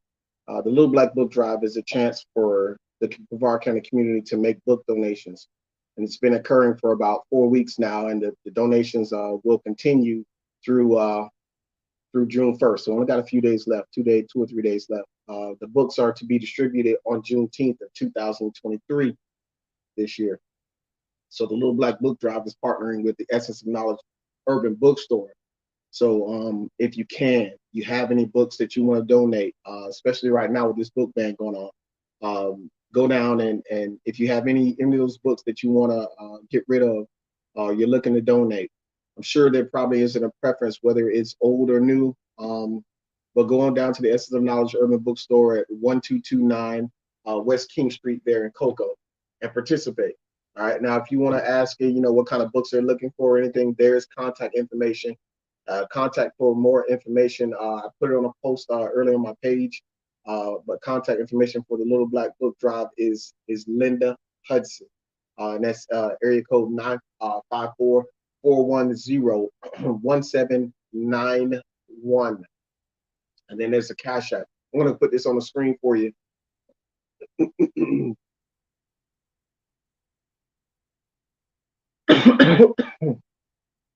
Excuse me. Apologize.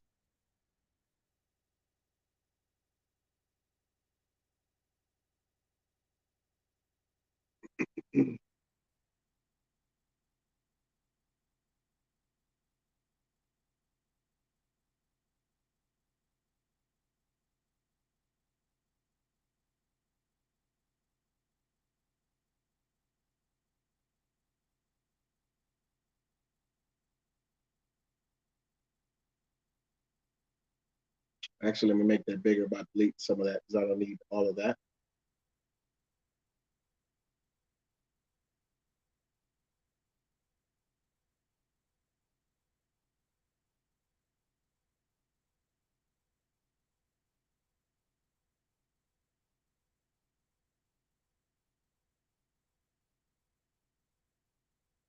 All right, the Little Black Book Drive, contact information, they're now on the screen. All right. Now I'm going to place a link for the Space Coast Public Group. Sorry, I was supposed to stream this about 2 weeks ago to give you guys some more time, but I just haven't had the opportunity because of software issues. And there were other issues and whatnot that were actually occurring.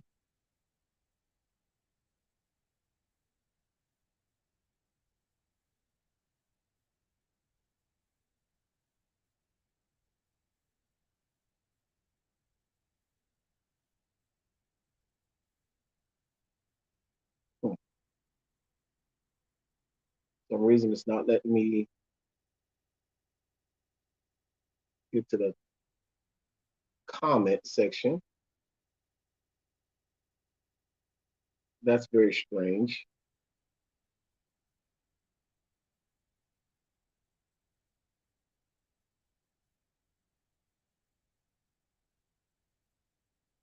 There we go. For some reason, it wouldn't let me see. There's always something weird going on with this thing. Now, there's a link in the comment section there for a group, a Facebook group, or whatever. There's probably more information there.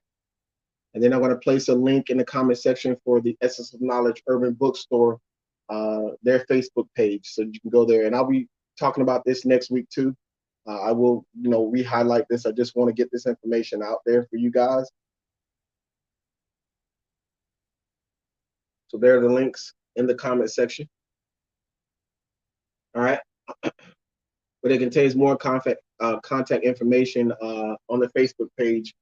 There's a price list for some of the selected reading material. And I'm going to tell you that, this is one of my sources for information that I use to distribute to the Brevard County community.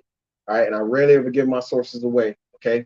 But I want to say that this is a protected resource within our Black community. Okay. Communicating with you, our Black community. I'm communicating with you guys to let you guys know that this is a protected resource. Okay. Within our community. We have to support this urban Black bookstore. We have to support this urban Black bookstore. Hit you with that, Dr. Umar, where I got to say it 15 times so it could sink into your subconscious or whatever. All right. We have to protect this protected resource within our Black community. Okay. That means that we should be standing in the doorway to make sure that that doorway to those resources are never closed. All right. I believe that's our responsibility. So Black men of Brevard, particularly, Black women of Brevard, you too, and everybody else who wants to identify as whatever in between, before you head on down to your Barnes and Nobles or Books A Million or those bookstores, whatever, consider the Essence of Knowledge Urban Bookstore first. All right. As I said, and I'll talk about it next week. We're gonna talk about getting on code. All right. So if I say FUBU, you should know what that means. If you don't know what it means, I'm not talking to you. All right. Now, I'll get into some more stuff next week. I just wanted to be able to show that, and then we'll talk about it again later on. There's a big conversation to do with Maslow's hierarchy of needs and self-actualization of the Black community that's necessary to facilitate some of these demands upon that have been placed upon our community. But it's reaching the 2-hour mark right now in 5 seconds. So I'd like to conclude this discussion by thanking all of my viewers for their contributions and sharing the knowledge that I presented to you. I appreciate all your efforts. As always, I wish you guys, my viewing audience, truth and power and truth. All right, peace of mind, authentic love, and may the Most High guide your path.